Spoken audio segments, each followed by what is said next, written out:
Hello दोस्तों, आज की कहानी का नाम है समझदार साहूकार। एक देवराज गांव में एक साहूकार रहता था। उसका नाम चंद्र था।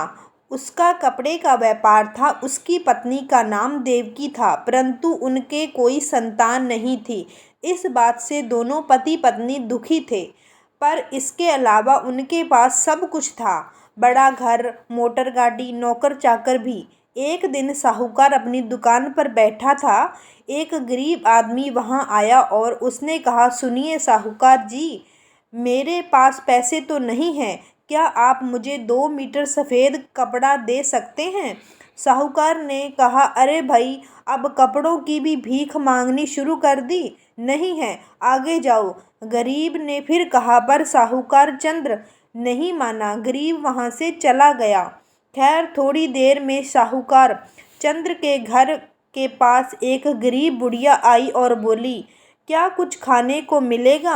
वहाँ का नौकर आकर बोला, अरे चलो चलो, क्या भीख मांगने आ जाते हैं।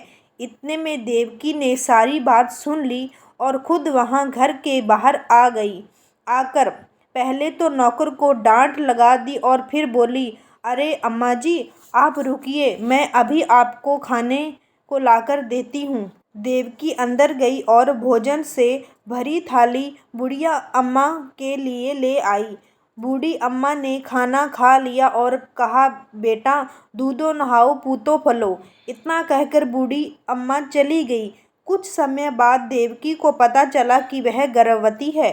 कुछ समय बीत गया और उनके घर एक बेटा पैदा हुआ। अब साहूकार चंद्र और देवकी खुश थे। कभी कभी दूसरों के कर्मों का फल हमें मिल जाता है, जैसे साहूकार चंद्र को देवकी के अच्छे कर्मों से संतान सुख प्राप्त हुआ।